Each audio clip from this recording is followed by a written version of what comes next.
Não sei quantos tiveram acesso à versão do aluno, mas não se preocupem que vai ser projetado aquilo que eu coloquei lá no textinho da versão do aluno, certo? E hoje a gente vai estudar um pouquinho sobre a essência e a experiência da adoração. Mas antes da gente começar no estudo bíblico, quando eu estava vendo esses capítulos, eu me lembrei de um comediante inglês, britânico. Eu acredito que ele passava, há alguns poucos anos atrás, depois do Fantástico. Passava os episódios dele, o Mr. Bean. E eu me lembrei justamente de uma situação ao qual ele vai visitar uma igreja. E eu fiz um pequeno recorte desse vídeo, para vocês darem só uma olhadinha acerca do que a gente vai conversar sobre hoje, né? Sobre a adoração. O pessoal vai colocar agora o vídeo, por favor.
Nesse episódio, ele chega na igreja, já tinha começado o culto, e aí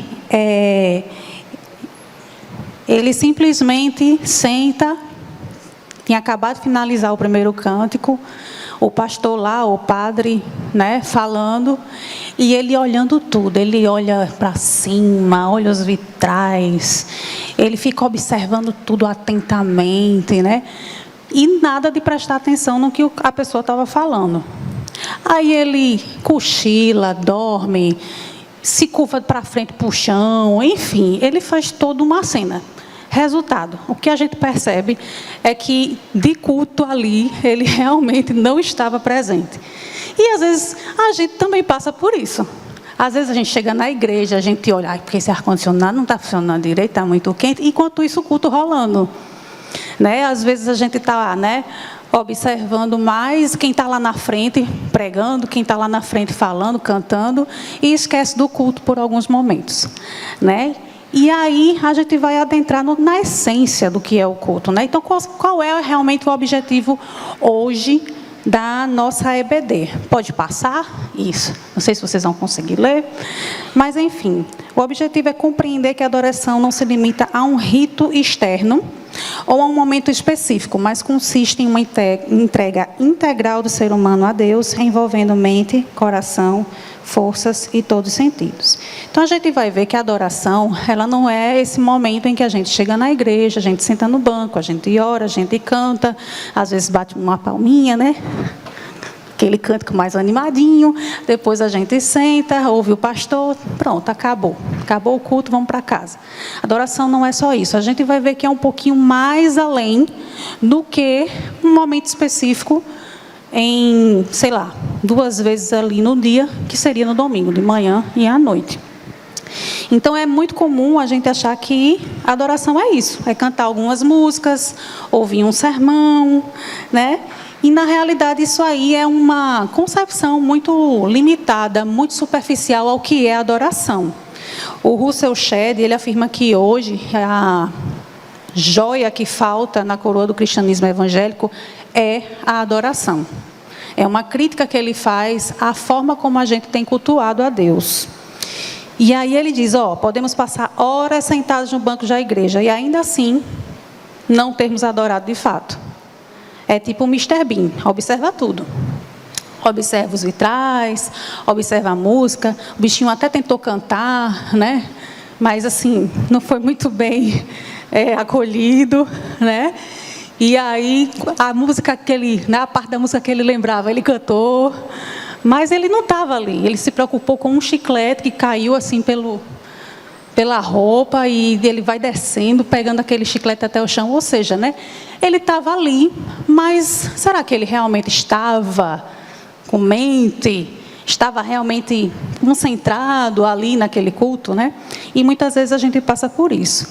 Então, para Shedd, a adoração é a resposta de celebração a tudo que Deus tem feito, está fazendo e promete fazer. Trata-se de um reconhecimento da absoluta preciosidade de Deus, comparável àquela pérola de grande valor que ele cita lá em Mateus 13:45. Então, o adorador é aquele que coloca o Senhor acima de qualquer interesse pessoal, desejo ou projeto individual. O Senhor está em primeiro lugar. E aí, o que é adorar? Adorar, então, né? A adoração é a resposta consciente à revelação divina, expressa em amor, obediência e devoção. E aí a gente entra no conteúdo do primeiro capítulo, que é sobre a essência. Como seria, então, essa adoração? E aí, a essência da adoração está no primeiro mandamento: amar a Deus de todo o coração. É onde a gente encontra aí a essência da adoração. Sem amor, o culto torna-se vazio e perde seu sentido espiritual. Então, o primeiro ponto que a gente precisa entender, que um culto precisa ter, é esse amor a Deus acima de todas as coisas. Aqui não está em jogo se eu vou ser chamada para orar lá na frente, se eu vou estar participando do louvor, se em algum momento eu vou estar em evidência, né? Se as câmeras da transmissão estão capturando o meu momento de contrição. Na realidade, aqui a gente esquece tudo que está na nossa mente e coloca Deus em primeiro lugar no nosso coração. E aí, uma adoração que se realiza sem o objetivo de expressar e aumentar o nosso amor por aquele de quem, por meio de quem, para quem são todas as coisas, falha completamente. Deixa de ser culto a Deus, pois carece da sua essência, que é o amor. E aí, o Shedd fala 3 formas as quais completam aí essa essência da adoração. Como é que a gente pode trazer um culto essencialmente de adoração a Deus? E aí ele vai falar sobre adorar a Deus com o coração e a alma. Olha aí. Adorar a Deus com o coração e a alma. O que seguiria isso? Amar a Deus com o coração e a alma. Adorar a Deus de coração e alma. E aí a gente vai ver aí que o termo lebe, que significa coração, ele não se refere apenas a emoções, mas ao centro da vida intelectual, espiritual e volitiva. Tá? Então, ele é o centro da vida espiritual e das decisões, não é só emoções. E quando ele fala aí sobre a alma, o termo grego nepsi, significa que relaciona seus sentimentos profundos, desejos e a vontade. Então, quando a gente está falando de uma adoração com coração e alma, isso significa um homem interior como um todo. Tá? Bruce Waltke, ele recorda que antes de Deus ordenar que que o seu povo buscasse um local específico, ele dedicou 6 capítulos, Deuteronômio 6 até o 11, a exortar Israel a entregar-se integralmente ao Senhor. Então, quando ele está falando aqui de adoração, ele está falando primeiro assim, mente e alma significa se entregar por inteiro a Deus. É adorar por inteiro a Deus. Isso aí é consagrar, né, os nossos profundos desejos e as nossas vontades. Então, quando Deuteronômio 10, 16 diz assim, circuncidai, pois, o vosso coração, ela revela que Deus deseja uma transformação interior antes de qualquer prática externa. Muitas vezes a gente vai para o culto sem ter ainda em mente essa transformação que precisa ser diária. Nós precisamos ter uma transformação interior para poder então fazer uma entrega externa, um culto externo a Deus. Então, o que é solicitado aqui é que a gente realmente entregue tudo aquilo que está na nossa mente, aquilo que está no nosso coração. E aí, é no coração que Deus se revela por meio da palavra recebida, do conhecimento de sua ação na história e da atuação pessoal do Espírito Santo. Diante dessa revelação, a resposta adequada é a adoração que aprofunda e expressa amor ao Senhor. Ou seja, o nosso ato de adoração é esse reconhecimento a tudo que Deus fez na nossa vida. E isso reflete esse amor. Eu lembro que umas EBDs atrás, lá dos jovens, a gente estava falando sobre entrega de vida, sobre como a gente pode adorar o Senhor. E eu lembro de uma resposta de Sofia, que está ali. Sofia Panizzi, levanta a mãozinha. Ela é da minha EBD, tá, gente? Ela faz parte da minha EBD. E aí ela disse assim, olha, quando a gente tem consciência de que Deus enviou seu Filho, e o seu Filho entregou a sua vida por nós, nada mais justo do que a gente entregar a nossa vida por Ele. E eu achei isso tão interessante, eu achei fantástica essa colocação dela, porque a gente sempre fala de amar a Deus, de amar Jesus, de entregar as nossas vidas, mas eu nunca tinha realmente percebido essa questão da justiça. Se Ele entregou a sua vida por nós, por que a gente não deve entregar também a nossa vida por Ele? E foi até engraçado, que ela disse assim, gente, é uma questão de lógica. Realmente é uma questão de lógica, né? Então, o culto ele precisa ser um culto de adoração em resposta a esse amor de Deus. E ele é feito em totalidade. Então, o adorador, ele pode até iniciar a sua jornada como uma obrigação. Acorda cedo, precisa ir para a igreja, vamos, né? Eu lembro que logo, assim, adolescente, minha mãe está ali, ela me acordava, né? Sabe aquela coisa de mãe, né? Acorda 7 horas da manhã dizendo que já é 9. Né? Para você acordar já no susto, né? Testar o seu coração. E aí a gente dizia, eu não quero ir para a igreja. E ela dizia, enquanto morar na minha casa, você vai fazer o que eu mando. E eu vinha obrigada. Né? E agora, teóloga, tá vendo? Esposa de pastor. Vinha obrigada, mas estou aqui, feliz. Já deixou de ser obrigação, né? Então, muitas vezes a gente até inicia meio que obrigado. Mas essa obrigação ou temor deve crescer até o ponto em que todo o seu coração se concentre na beleza da pessoa de Deus. Agostinho, ele fala que o coração do homem permanece inquieto enquanto não descansa em Deus. Pode passar aí, para o povo ver o meu slide sobre Agostinho. Obrigada. Então, antes de qualquer formulação doutrinária, o Evangelho é essencialmente esse relacionamento vivo e pessoal com Deus. Pode passar o slide? Então, gente, a verdadeira adoração nasce quando Deus se revela no íntimo, por meio da palavra e do Espírito, e o adorador responde com amor. O Evangelho é um relacionamento vivo com Deus. Então, essa é a essência da adoração. Uma adoração com amor, a partir de um relacionamento com Deus. E aí, entra uma leitura dinâmica. Eu pedi para o meu assistente de palco que está no meu currículo, que ele distribuísse por aí 5 frases que vão nos ajudar a entender quando a igreja cumpre o seu propósito. Vou pedir então, o pagamento, viu, a você aí, do trabalho. Rapaz, se a gente for botar no papel as dívidas... Deixa para lá, deixa para lá. Então tá. Não, esqueci. Ai, meu Deus. Pronto, então a adoração da igreja cumpre seu propósito quando... Quem está com o papelzinho 1, complete aí a frase. O louvor vocaliza a dignidade, a beleza, a perfeição do caráter de Deus, convidando todos a glorificarem o Pai. Salmos 46, 10. Perfeito, é isso mesmo. Então, a gente cumpre o propósito quando o louvor aponta para Deus, para a dignidade, beleza, perfeição do caráter de Deus, e ainda é um convite às pessoas que estão no culto a também adorar. A igreja cumpre seu propósito quando? 2. Quem pegou o 2?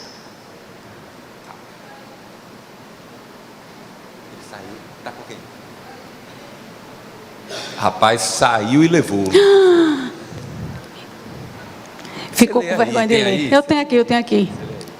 Então, se você quiser, pode ler aqui para eu não ficar sozinha falando. Você vem? Olha aí. Ele está tão feliz em ser meu assistente de palco. Bom, o 2 diz assim: a adoração da igreja cumpre seu propósito quando a confissão de pecados reconhece nossa indignidade e expressa arrependimento sincero, fortalecendo a confiança no perdão gracioso e imediato de Deus. 1 João 1,9. Então também existe isso, tá? De confessar os nossos pecados a Deus, né? E que a gente vai mostrar esse arrependimento sincero. Esse também é um ponto onde a gente precisa prestar atenção quando a gente está adorando a Deus. A igreja cumpre seu propósito quando? Número 3. A oração busca assimilar os pensamentos de Deus e alinhar nossos pedidos à sua vontade, pois o amor verdadeiro une os desejos do adorador aos desejos do reino. Perfeito. Não é o contrário, tá, gente? A gente alinhar os nossos desejos e Deus cumprir. Tá? Na adoração verdadeira, no culto, a gente precisa alinhar os nossos desejos aos desejos de Deus. É aquela coisa, a gente pede, mas no final a gente diz: mas seja feita a tua vontade. É isso. Uma adoração em que a vontade de Deus está acima da nossa. É o alinhar esse pensamento de vontade. É a maior. Que os nossos desejos sejam desejos do reino. A adoração da igreja cumpre seu propósito quando? Número 4. A mensagem lida ou anunciada desperta gratidão, encorajamento e transformação, convertendo inimigos em amigos que desejam agradar ao Senhor. João 15, 14 ao 15. Olha aí, a mensagem, já está falando agora da mensagem, né? Então, a mensagem que é dita, que é anunciada, ela precisa despertar gratidão, encorajamento, transformação. Tá? Fazendo as pazes aí entre inimigos, para que se tornem amigos, tudo para agradar ao Senhor. Então, a mensagem bíblica, ela precisa ser essa mensagem, né? De gratidão, encorajamento e transformação. E a igreja cumpre o seu propósito quando, número 5. A música conduz o coração à contemplação da beleza de Deus, revelada na criação, na redenção e na regeneração, refletindo a harmonia do universo criado por Ele. Perfeito, né? Então a música ela precisa ter um teor teológico. Quantas músicas a gente canta que são muito famosas, mas que não apontam para isso? Que não apontam para a beleza de Deus revelada na criação. Então, tem músicas que a gente canta falando da beleza da criação, de Deus se revelando na beleza. Tem uma que a gente canta que é o mar azul, o ar sem flor, né? É lindo, né? É da criação, da redenção, da regeneração. Aí, às vezes, a gente pega umas músicas, né? Eu lembro que na minha juventude, há uns 5 anos atrás, eita, não pode mentir não, né, Cláudia? A gente está aqui na igreja, desculpa. Mas na minha juventude, alguns anos atrás, Eu lembro que quando a gente ia fazer louvorzão, sempre se pensava em músicas mais animadas. E às vezes quando a gente ia ver a letra, dizia assim, e o meu corpo é para pular diante do Senhor. Aí dá vontade de procurar na Bíblia onde tem isso, que o meu corpo tem que pular diante do Senhor. Que esse é o propósito do meu corpo. E muitas vezes a gente está tão, envolvido com o ritmo, com a melodia, que a gente esquece do teor. Do que é que a música fala. Então, na adoração, a igreja vai cumprir o seu propósito quando a música aponta a beleza de Deus na criação, na regeneração, na redenção. Esse é o propósito da música na igreja. E aí entra um segundo ponto, que Shed vai mostrar para a gente, que a gente também precisa adorar com o entendimento, que é a mente, E o termo que ele usa é a dianoia, que refere-se à capacidade de pensar, refletir e compreender a verdade espiritual. Amar a Deus com a mente implica alinhar nossos valores aos valores do reino.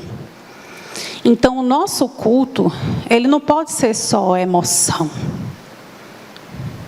Não pode ser só aquela coisa que, nossa, se eu não sair chorando desse culto, não valeu a pena. Não, o nosso culto precisa ser racional. O nosso culto precisa ser algo pensado, com intencionalidade.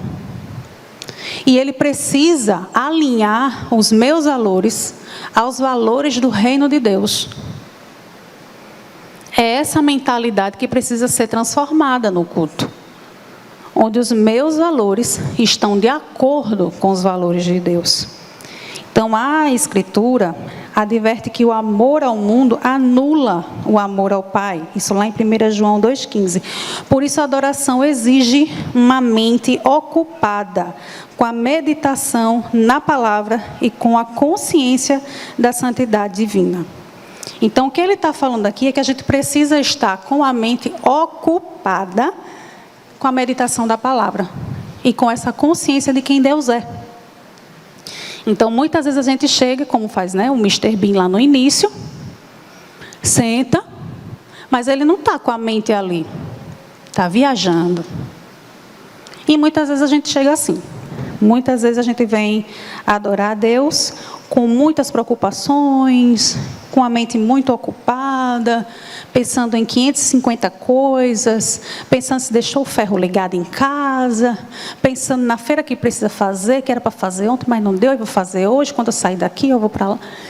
E a mente da gente precisa estar ocupada com a meditação. A gente precisa entrar no momento de adoração meditando na palavra de Deus, concentrado, esquecendo de tudo que está ao seu redor.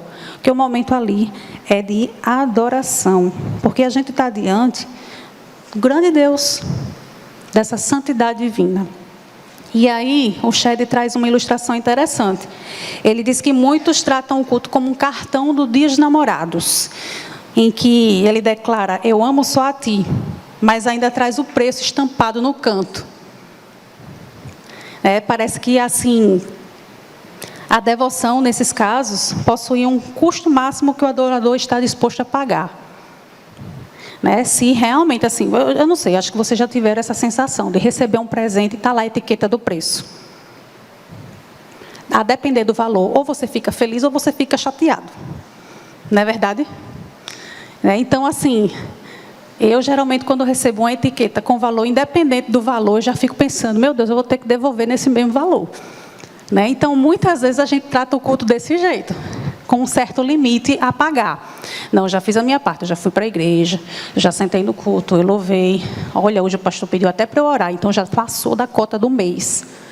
Então, a gente acaba botando aí um limite daquilo que a gente deve ofertar a Deus.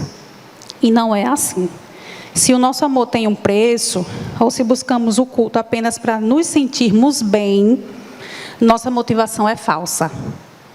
Olha que pancada Shed dá na gente. Se a gente chegar aqui querendo ser só servido, só ouvir coisas que lhe agradem, a nossa motivação é falsa. Uma pancada, minha gente? Quando eu estava estudando, chega...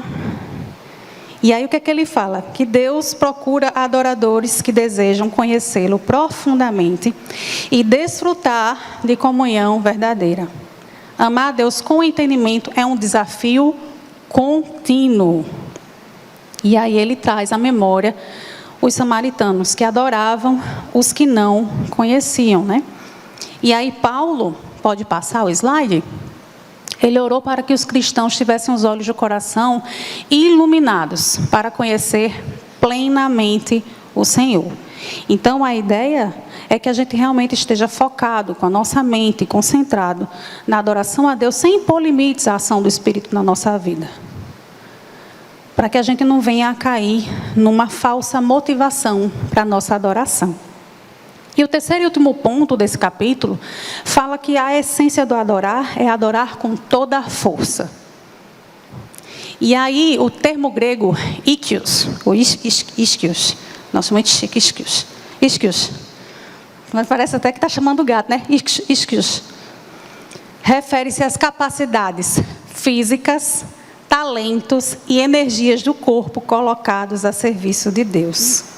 Então, se o coração e a mente vão apontar para o nosso interior, a força diz respeito à expressão concreta da adoração no cotidiano. Então, Paulo exorta os cristãos a apresentarem seus corpos como sacrifício vivo, santo, agradável a Deus, o que constitui um culto racional e genuíno. Passa aí mais um slide. Então, adorar envolve tempo, esforço, renúncia e serviço. Então, a verdadeira adoração é um estilo de vida, vivido com inteireza. Então, não é só coração, ou você colocar a Deus os seus desejos, para que Ele se alinhe aos desejos de Deus. Não é só você ter a mente ocupada pela meditação na palavra de Deus, mas, além disso, é usar o seu corpo nessa adoração. Seja através do serviço, seja através da comunhão com os irmãos. A sua energia, o seu esforço é um serviço de adoração a Deus. Né? Então, assim, eu lembro que no culto dos jovens, isso acontece muito. A gente monta, né, tira a cadeira, bota a cadeira. Ali já é um momento de adoração. Aquele serviço de botar a cadeira, tira a cadeira, ajeita, bota, já é adoração. Né? Então, a adoração ela tem que sair do nosso interior e precisa externar em nossas ações. Então, quando ele fala de adorar com toda a sua força, é usar o seu físico para isso. É usar o seu esforço, é usar a sua renúncia, é sair mais cedo para chegar mais cedo na igreja. É, às vezes, sair numa sexta-feira à noite, depois de uma semana de trabalho, para deixar o seu filho adolescente na rede. Pode não parecer, mas isso é um momento de adoração. Não deixa de ser adoração. E aí, em uma igreja marcada pela secularização, é comum professar fé sem expressar amor prático que exija esforço e renúncia. Dinheiro, status, prazer e poder frequentemente absorvem nossas maiores forças. Contudo, Jesus ensina que todo amor legítimo deve estar subordinado ao amor de Deus. Os adoradores que o Senhor chama são também convidados a morrer para si mesmos. Às vezes a gente renuncia a um prazer de um cochilinho à tarde para trazer o filho para o embaixador do rei. Pode não parecer, mas é adoração. Não deixa de ser adoração. E aí eu gostaria que alguém lesse, por favor, o texto de Romanos 12:1, que é a chave, digamos assim, daquilo que a gente falou até agora.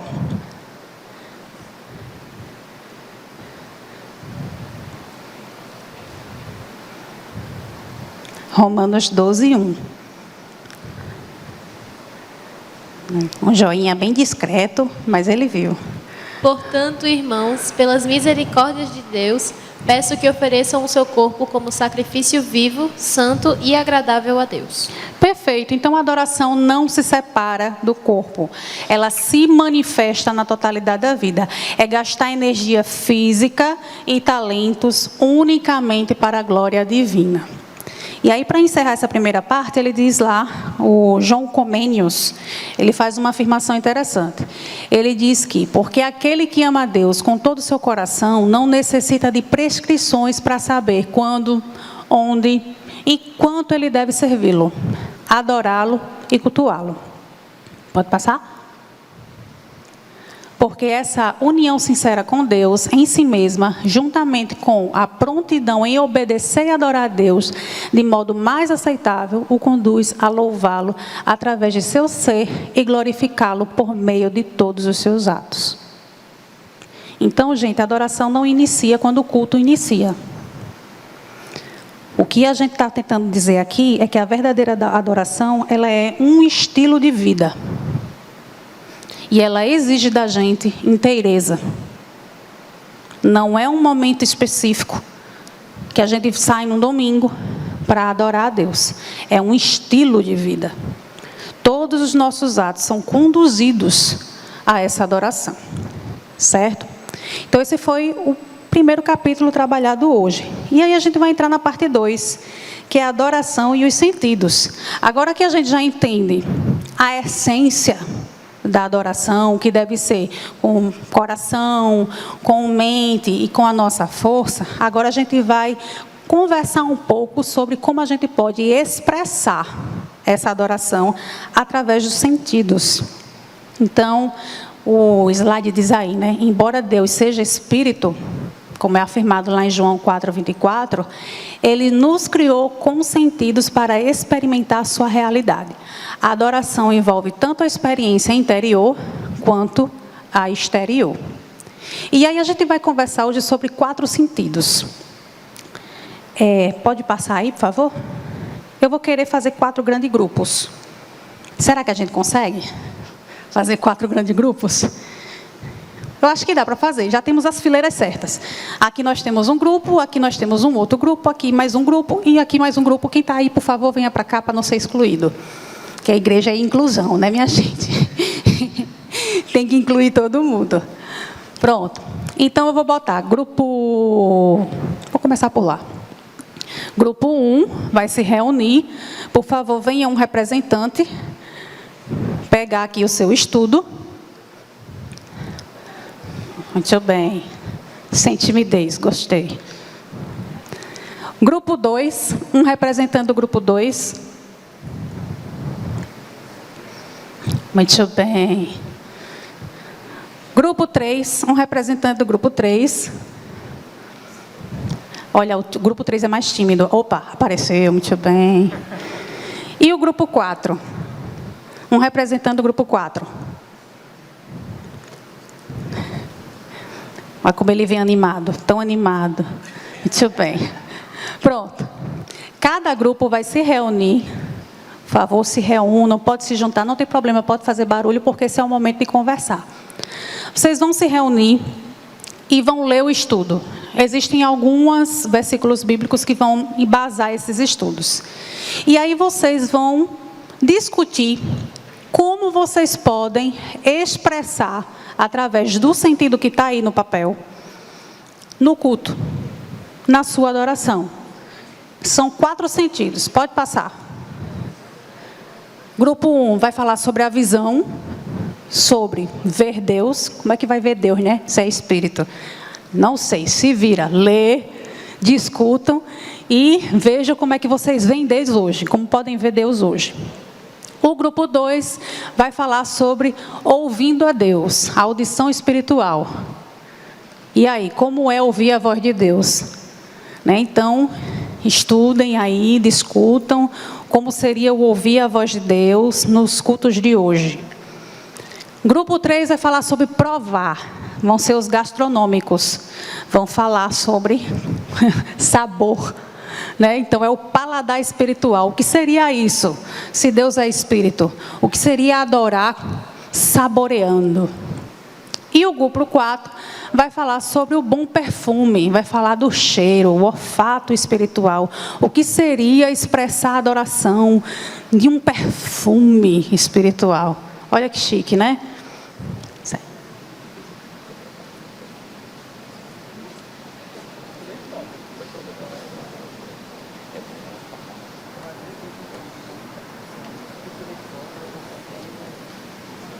Pronto, eu vou dar a vocês alguns minutos e aí depois a gente abre o processo para discussão, certo?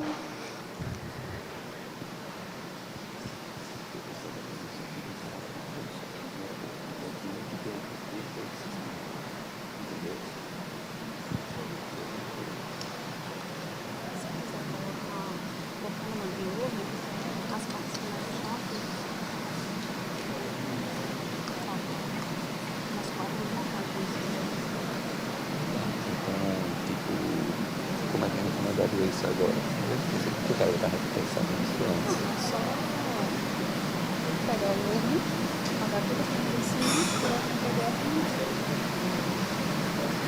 Então, peraí.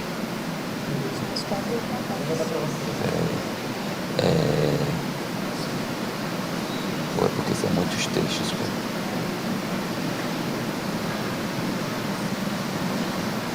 Quero ter pensado nisso antes. Mas eu vou fazer isso agora. Deixa eu tentar fazer aqui.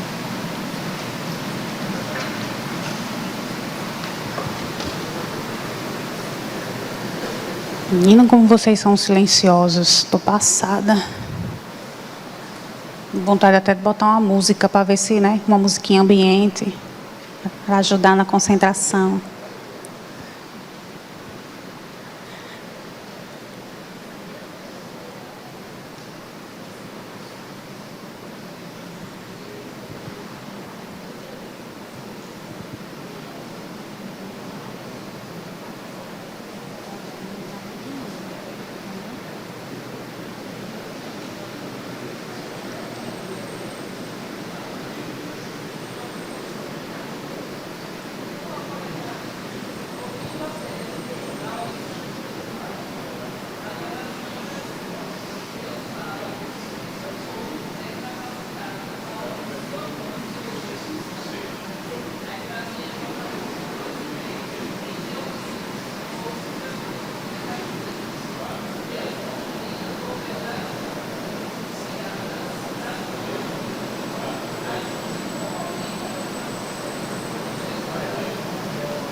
Salmos 42.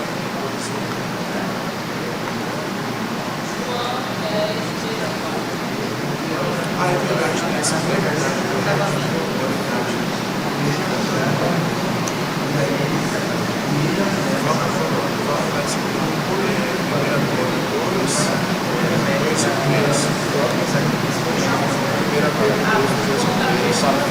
João 4:10.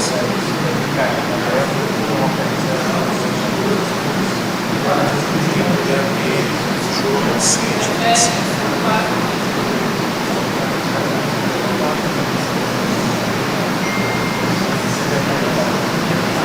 Eu já vi o João 7:25.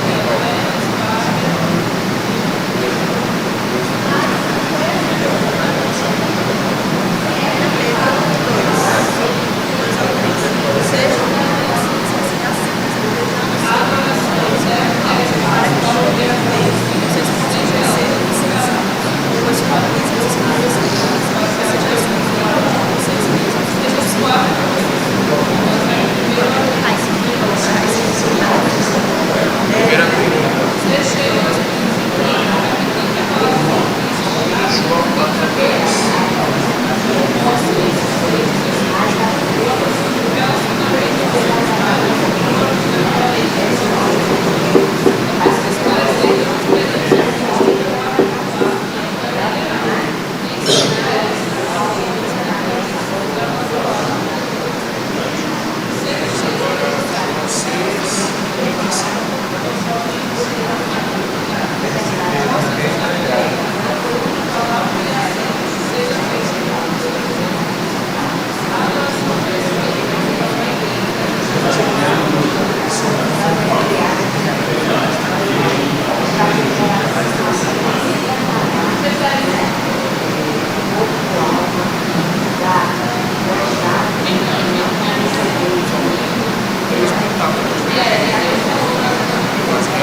Mas ele se referiu ao Espírito mais tarde, ao Espírito que mais tarde receberíamos que não cresça, pois o Espírito Santo até aquele momento não fora concedido, porque Jesus não havia sido ainda glorificado.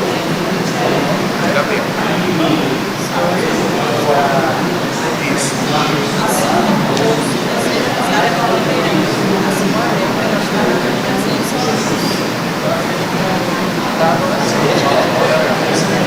Salmos 42, 7 às 11, e João 7, 37 a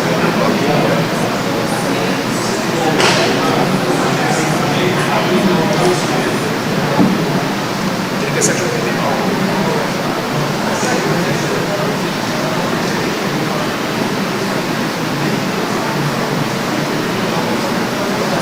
7 às 56.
Mais 5 minutos.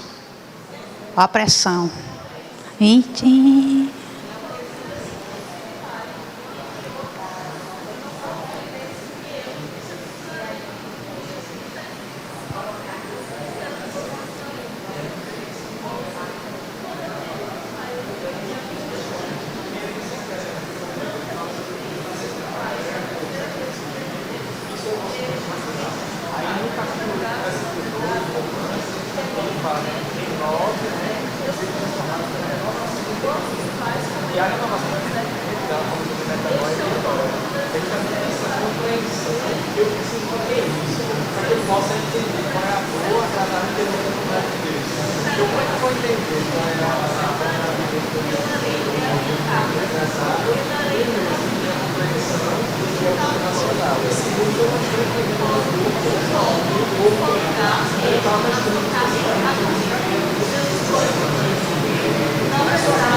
3 minutos.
Dois minutos.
Lá nos comentários na transmissão, ele botou os grupos já, não sei o que, agora deu uma caída, porque o pessoal ficou sem fazer nada na transmissão.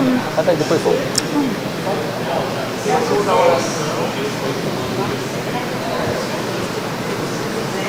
Acabou o tempo, fechem seus cadernos, guardem suas provas.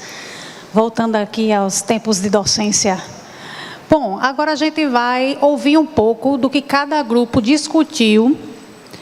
E cada grupo vai mostrar para a gente como a gente pode ver Deus numa experiência de adoração, como a gente pode ouvir Deus numa experiência de adoração, saborear Deus, né? Entregar a Deus um perfume suave, certo? Então, cada grupo vai fazer essa breve explicação do que foi lido, do que foi discutido e vai nos trazer sugestões de como a gente pode fazer isso nos nossos cultos de adoração, tá certo?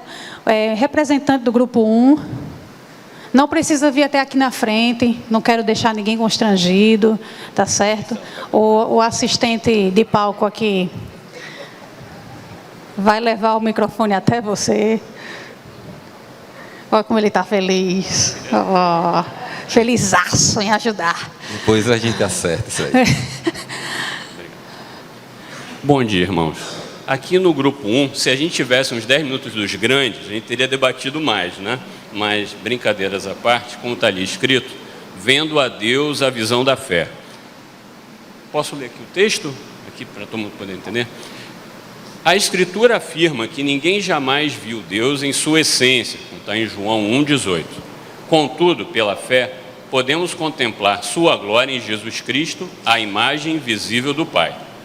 Muitos entram no templo e enxergam apenas elementos externos, como no vídeo do Mr. Bean, né? Mas perdem de vista o trono de Deus. Adorar é contemplar a glória do Senhor como por espelho, sendo transformados à sua imagem. E aqui vem o destaque de 2 Coríntios 3,18, que eu vou ler aqui rapidamente. E todos nós, que com a face descoberta contemplamos a glória do Senhor, segundo a sua imagem, estamos sendo transformados com glória cada vez maior, a qual vem do Senhor, que é o Espírito. E em seguida, havia uma série de textos para leitura e reflexão. E foi muito interessante porque cada um deles trouxe um aspecto, um espectro do que seria ver a Deus. Alguns versículos destacavam a grandiosidade do Senhor, outros a sua misericórdia, outros até o espanto em vermos um Senhor tão grandioso e a gente podendo falar de uma maneira tão aberta, tão íntima, tendo um relacionamento. Um Deus poderoso e ao mesmo tempo atento ao nosso pedido. Vimos, por exemplo, Davi buscando ao Senhor, mas antes reconhecendo a sua força, daí buscando-o de todo o coração, e assim fomos pelos versículos. Daí o fato de que 10 minutos podiam ter sido os grandes aqui para o debate. Enfim, essa visão só é possível com os olhos do coração iluminados pelo Espírito. A glória que no Antigo Testamento era chamada de Shekinah, manifesta-se hoje em Cristo. E esse foi o último versículo que nós lemos, o trecho de João 14, 8, 9, né? Que Jesus fala a Filipe, mas como vê ao Pai? Quem vê a mim vê ao Pai. E transforma o adorador. Shed afirma, adorar, concluímos, é comparável ao processo de ver. E aqui, colocando a minha visão, não a do grupo, né? Mas enfim, depois cada um do grupo pode compartilhar dentro do tempo. É interessante ver a Deus, a visão da fé. Como teremos fé se nós não virmos a Deus? É a mesma coisa, porque eles são pais, têm essa experiência de ver os seus filhos lhes imitando nas pequenas coisas e você se espanta. Mas como pode essa criança tão pequena me imitar? E como nós podemos ver a Deus e ter essa visão de fé se nós não investimos tempo num relacionamento íntimo e profundo com o Senhor? Nós vamos nos parecer com aquilo que ocupa o nosso tempo. E foi destacado durante a aula, né? Ali, o trabalho, poder, enfim, afazeres e tudo da vida. E esses versículos nos lembram de que, através da fé e do conhecimento da pessoa de Deus, transmitidos ao coração que o busca, e pela meditação sobre seus atributos, demonstrados na carne de Jesus, aí é que podemos ver a face de Deus, mesmo antes de morrer. E a última frase esta visão de fé deve ter prioridade nos cultos das igrejas e, permitam, na vida de cada adorador, porque tem poder transformador. Não sei se alguém do grupo quer complementar, se eu me enganei aqui, se não... Nós conseguimos perceber também que a fé, ela vem só com os humildes. As pessoas soberbas não têm fé, né? Justamente porque a fé vem com os humildes e os humildes buscam ao Senhor de toda interesse e intimidade do coração. Então isso faz toda a diferença. Quando nós temos um coração soberbo, isso afasta o Senhor. O coração humilde, amolecido, ele atrai a presença do nosso Deus. É isso. Perfeito. Mais alguém do grupo quer contribuir? O pessoal está fugindo do microfone. Ela oferecendo, o pessoal, não. Tem uma contribuição ainda. A certeza que Deus também, no meu ponto de vista, né? Que quando os discípulos ficaram com medo, né? Quando Jesus, né? Ia ser crucificado. E aí Jesus pôde aquietar o nosso coração e dizer, olha, não vos preocupe, eu vou subir ao Pai, né? Mas deixarei com vocês quem? O Espírito Santo, que é a Trindade. Então é a certeza que hoje a gente pode ver Deus, sentir Deus, através da presença do Espírito Santo aqui no templo, conosco, no dia a dia. Então é essa forma que eu vejo o Senhor, é através do Espírito Santo dele que foi outorgado a nós, né? Tem um momento que é interessante, que eu percebo assim, que a gente vê Deus, e a gente até comenta a ação de Deus, olha, eu vi realmente a ação de Deus acontecendo, são os motivos de oração, quando a gente traz um agradecimento de alguém que passou por algum processo muito complicado e conseguiu conquistar a superação e a vitória. E a gente olha um para o outro e diz assim, rapaz, ó, vi Deus agindo na vida dessa pessoa. Né? Então, assim, quando a gente fala de uma adoração que estimula o ver Deus, é realmente permitir que o Espírito Santo nos ilumine os nossos olhos para que a gente possa ver Deus durante a adoração. Segundo grupo, ouvindo a Deus. Fique à vontade. Mas como você quiser. Você tem que explicar para todo mundo Tem o que muito- significa ouvir Deus na experiência de culto. Tem muito jovem da igreja aqui, viu? Vocês me orgulhem aí. Eita, pressão. Então, eu vou ler para contextualizar, tá? Pode ser? Pode ser. Tá. Ouvindo Deus, a audição espiritual. A adoração pressupõe que Deus fala e que seu povo é capacitado a ouvir sua voz pelo Espírito Santo. Ele baseia isso em Apocalipse 2:3, quando diz: quem tem ouvidos, ouça o que o Espírito diz às igrejas. Deus se comunica por meio das Escrituras inspiradas e da ação do Espírito. Assim como alguém pode ouvir uma conversa por uma extensão telefônica, o Espírito torna viva, hoje, a palavra pronunciada no passado. A adoração deve criar espaço para ouvir a voz do Senhor, seja ela confrontadora, como espada de dois gumes, baseado em Hebreus 4:12, seja suave como um sussurro, baseado em 1 Reis 19:12-13. Ser cheio do Espírito implica permitir que a palavra de Cristo habite ricamente em nós, baseado em Colossenses 3:16, produzindo relacionamentos transformados e uma vida coerente com o Evangelho. É preciso esclarecer que uma experiência mística particular não é o ideal, nem seria essa a evidência de alguém ter sido galardoado com a plenitude do Espírito. O ser cheio é demonstrado pelo relacionamento amável que ocorre entre os irmãos na comunidade. Colossenses apela para que tudo, palavra e ação, seja feito em nome do Senhor Jesus. A adoração oferecida em reunião na igreja deve transformar a vida de todos os membros. Aqui a gente discutiu alguns pontos com relação ao ouvir, né? Primeiro que na Bíblia fala que a fé vem pelo ouvir e o ouvir a palavra de Deus. Então, tudo vai começar a partir da escuta, né? Só que para esse ouvir, a gente precisa tirar alguns ruídos e muitas vezes esses ruídos a gente vai colocando até mesmo pela nossa rotina. A gente está tão acostumado, por exemplo, a vir ao culto, a louvar e a participar daquele rito, que às vezes aquilo realmente vira um rito. É um ritual tão mecânico que a gente deixa de parar para refletir e ouvir aquilo que Deus quer falar para nós. Outra questão é sobre o discernimento, que a irmã até colocou aqui, que às vezes a gente escuta tanta gente falar, tantas profecias, mas a gente precisa saber ouvir com discernimento, para saber que se aquilo realmente está de acordo com a palavra de Deus, né? E a gente só vai ter essa escuta com discernimento a partir do momento que a gente tem um relacionamento com Cristo.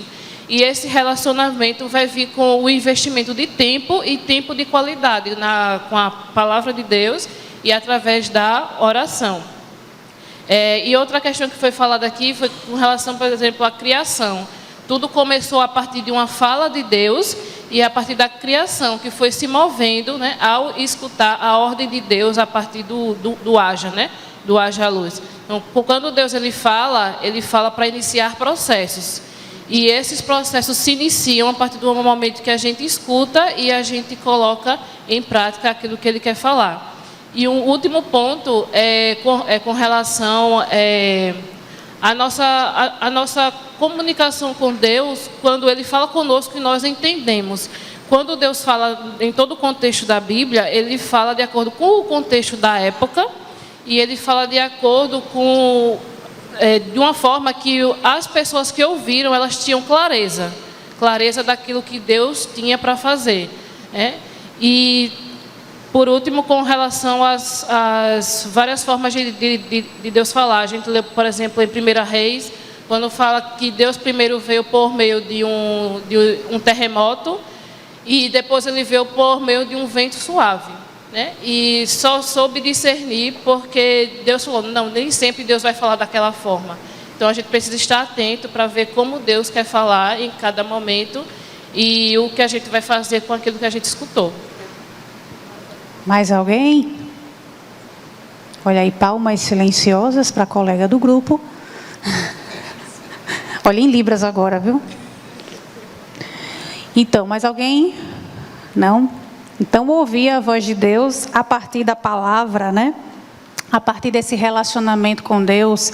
Existe uma parábola, né, que Jesus fala da construção na rocha, né? Não é só ouvir, é praticar, né?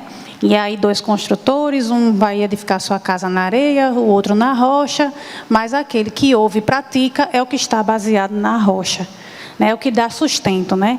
E quantas vezes a gente não pega a palavra de Deus, um texto tão conhecido, e vê coisas novas?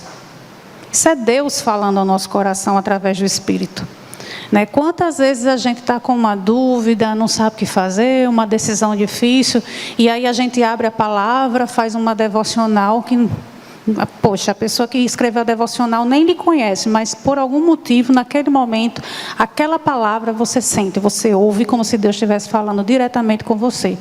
Tem até uma história interessante do pastor Farley, vou expor ele aqui na internet, vai ficar gravado, mas teve uma época dessa, quando ele estava solteiro, que ele resolveu orar ao Senhor pedindo por sua amada esposa, que chegou, Camila, né?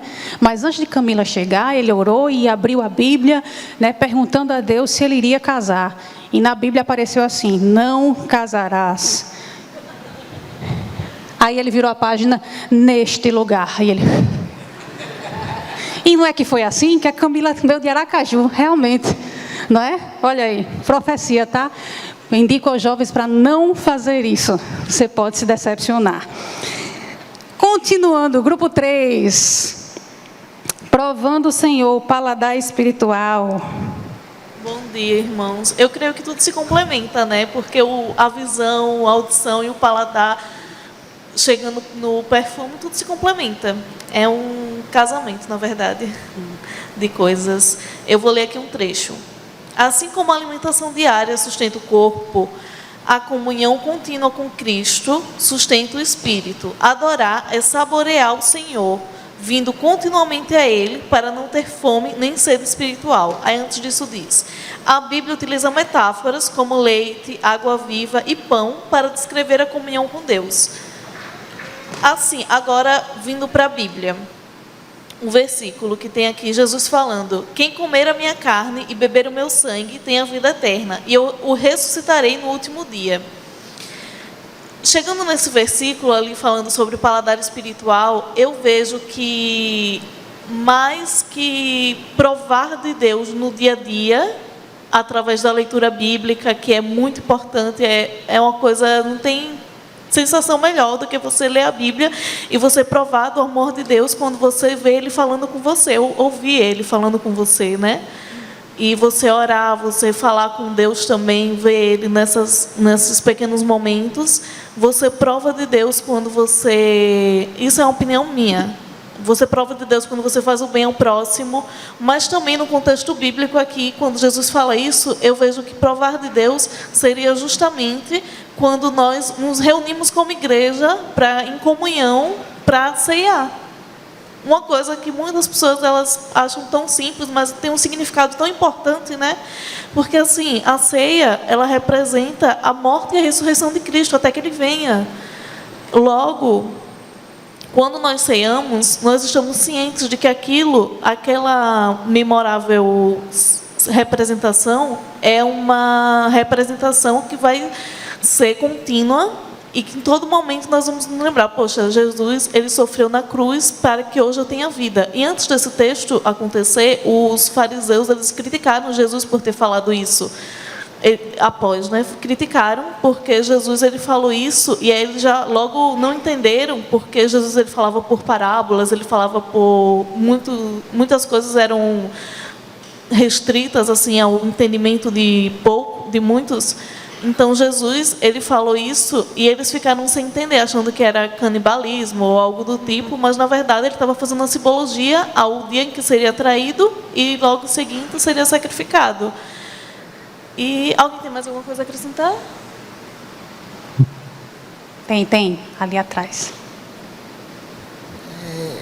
Com relação ao paladar, é uma coisa que intriga, né, assim um pouco a gente e faz a gente pensar, mas que eu percebo assim, que quando a gente está na presença de Deus, em espírito e em verdade, que o nosso coração, ele se enche da mais doce palavra de Deus, e que a gente ora com um sabor doce, suave, mas um sabor também edificante. Eu percebo o paladar, né, de Deus dessa forma, né? É você assim sentir que o Espírito Santo, você estava em comunhão com o Espírito Santo, que Deus estava com você, e que a palavra que veio atrás de você e que você transformou talvez em uma oração, ela soou doce, não só para você, mas para outra pessoa. Eu entendo, eu sinto dessa forma. Perfeito. Mais alguém? Eu vejo assim também, que quando a gente fala que Deus é o pão, Ele realmente é, porque a gente precisa alimentar o nosso corpo físico e precisa alimentar o nosso corpo espiritual. Então, a gente precisa do pão da vida, que é o Senhor. Quando se diz o pão da vida, é porque é Deus em nós. Vejo assim. Muito bem. Mais alguém? Não? Então, quando eu li, né, essa parte do livro do Russell Shedd, algumas coisas me vieram à mente, né?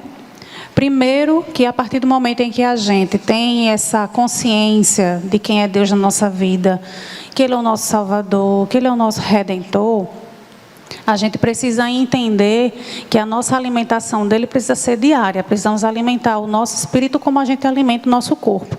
E tem muito cristão vivendo jejum intermitente. Vem no domingo, aí passa a semana inteira sem orar, e aí volta a se alimentar no domingo. Né? Eu não gosto de fazer jejum intermitente. Eu, na verdade, quando eu passo fome, eu já fico logo com raiva e já começo a descontar. Não confirme, meu filho. Mas é verdade, tem muito crente fazendo isso. Jejum intermitente. Não faça isso.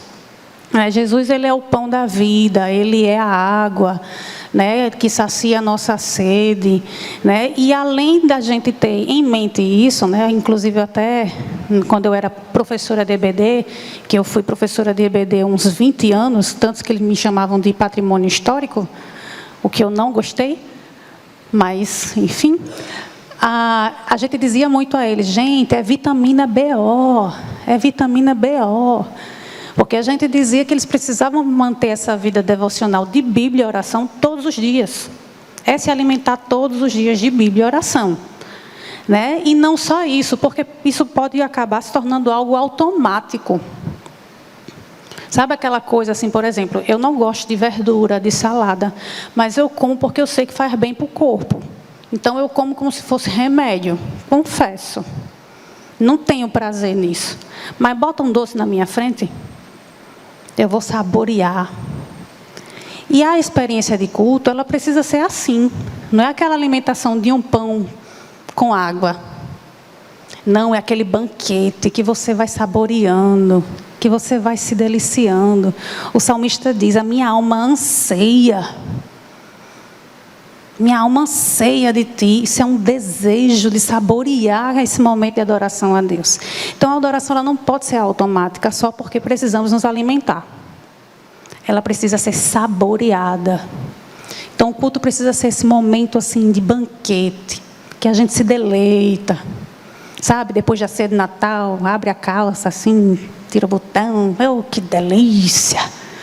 Né? É exatamente isso. O culto precisa ser assim. Uma experiência de saborear Deus, de ficar com vontade de ficar mais tempo aqui. Né? Que nem quando o pastor termina o glorificar e dizendo, eu ficava mais 12 horas aqui, a gente tudo morto, descabelado, mas adoraria ficar mais 2, 3 horas aqui. É essa experiência que a gente tem que ofertar nos nossos cultos de adoração. Uma experiência saborosa, não só por ser alimentação, mas precisa ser algo gostoso de viver. Né? E, por fim, o último grupo, o bom perfume. O que é que ele quer dizer com isso?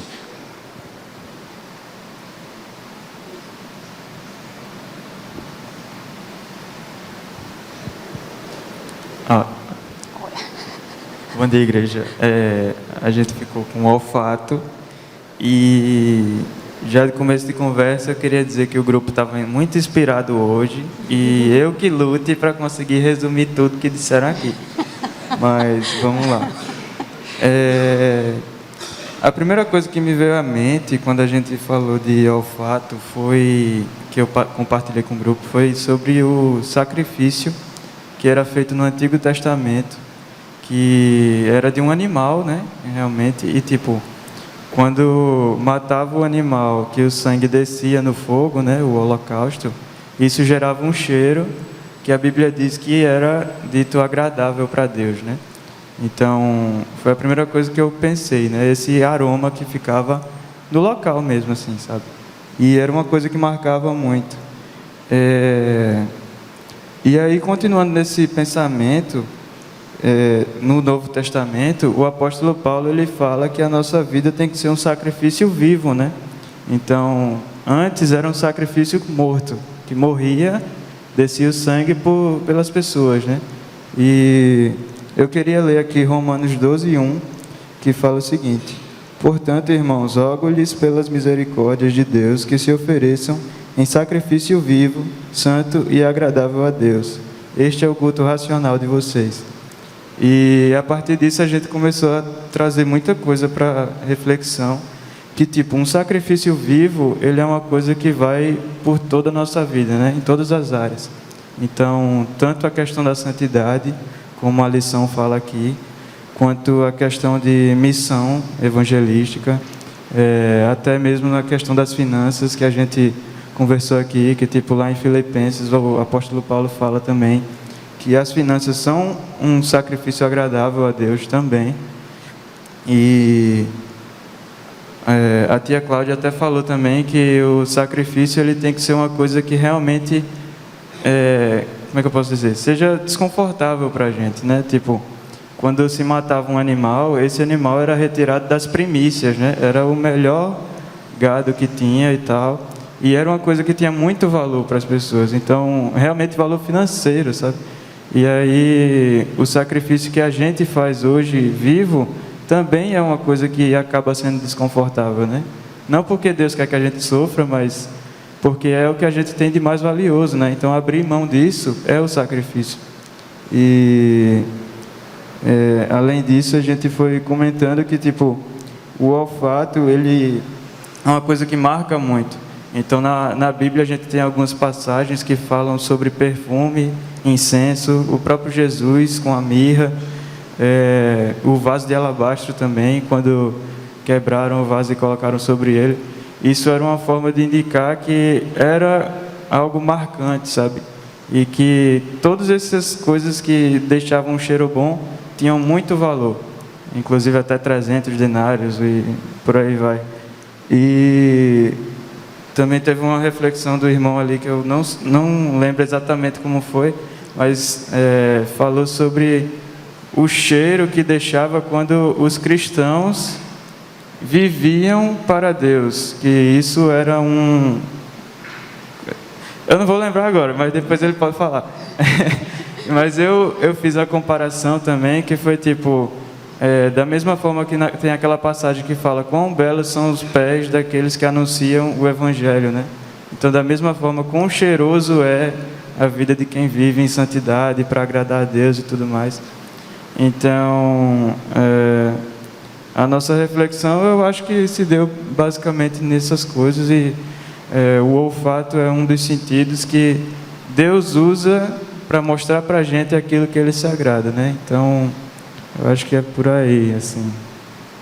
Mais alguém quer acrescentar alguma coisa? Tem um lá atrás. Só para complementar aquilo que já havia sido introduzido pelo irmão, tinha sido mencionado no texto de 2 Coríntios 2,15, que o apóstolo Paulo ele menciona que somos o bom perfume de Cristo para aqueles que se salvam e aqueles que se perdem.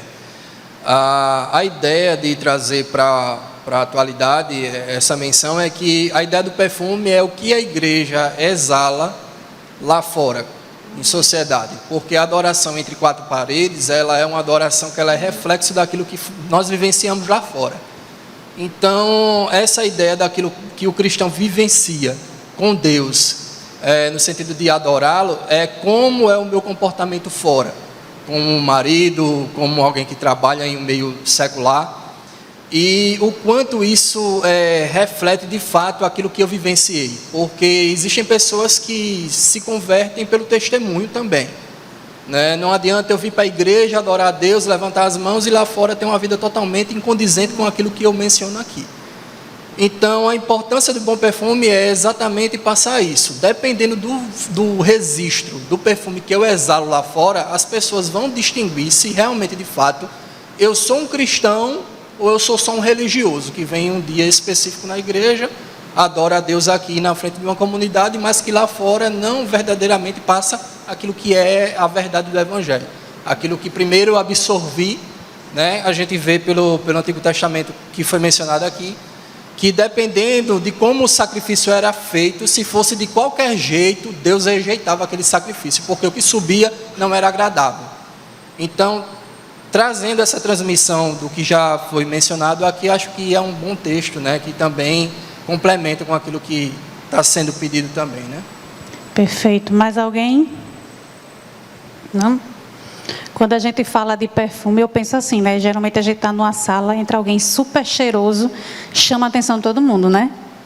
E tem gente que tem um olfato tão bom que até identifica qual é o perfume.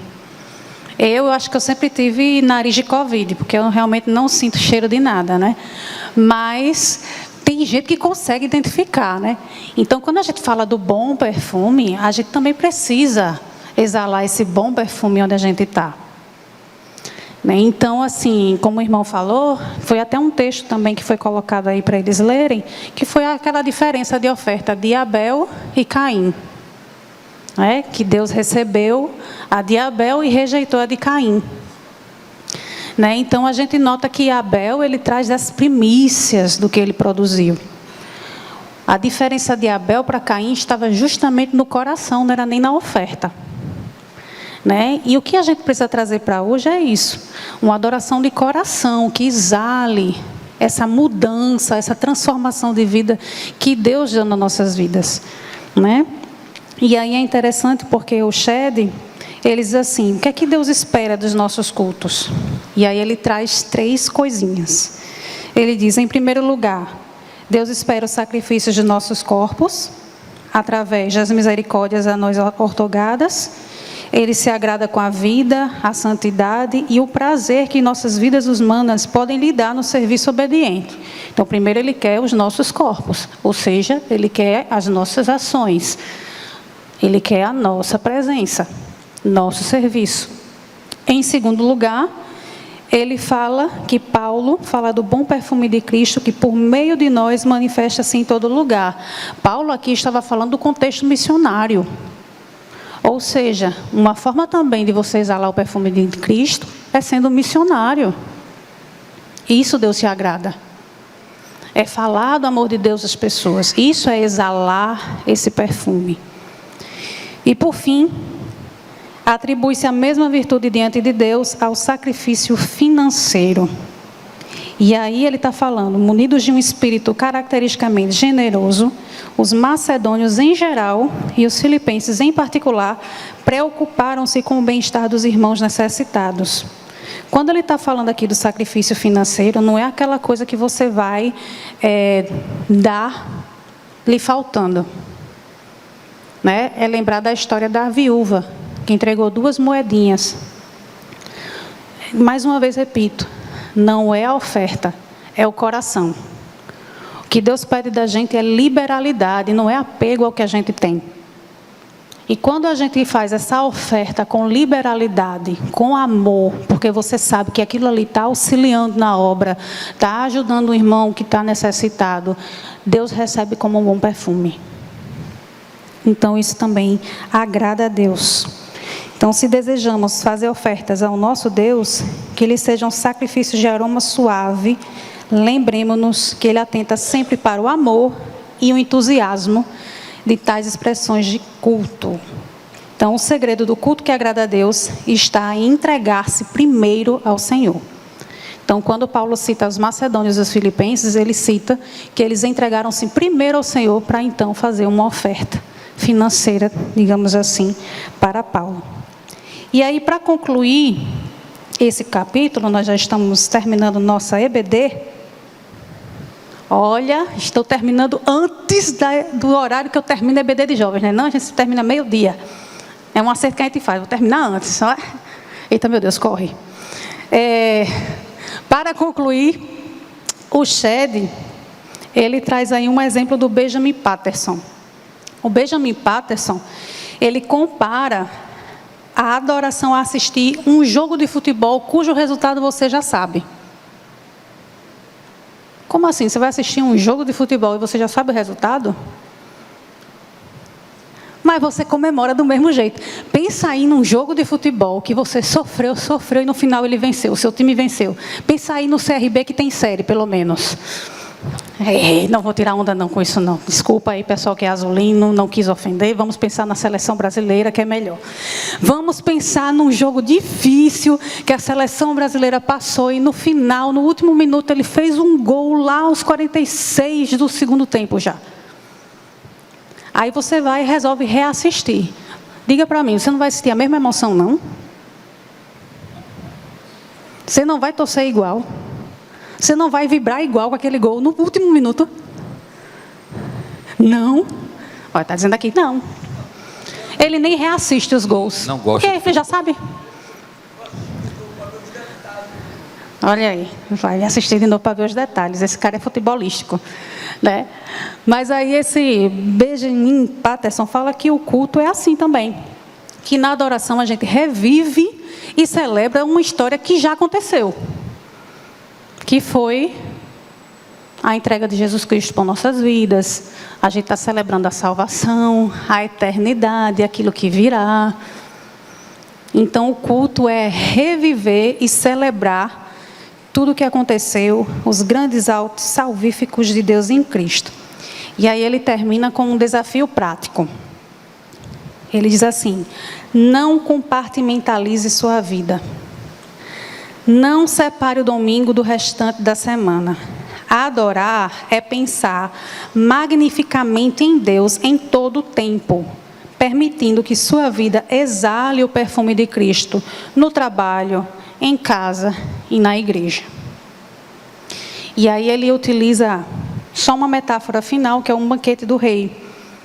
Que a adoração é como um banquete oferecido pelo rei. O coração nos faz desejar estar à mesa. A mente nos permite compreender os valores do reino. E os sentidos nos ajudam a desfrutar da presença do anfitrião. Então vamos aproveitar esse banquete que a gente recebe de Deus. E vamos retribuir com a nossa entrega total de vida. Então, quando adoramos apenas mecanicamente, a gente sai vazio do culto. Mas quando adoramos em espírito e em verdade, nós somos transformados. Então, que as nossas experiências de culto possam ser transformadoras. Verdadeiras experiências gastronômicas, olfativas, auditivas, enfim. Experiências onde todos os seus sentidos vão estar aflorados para ouvir a voz de Deus. Amém?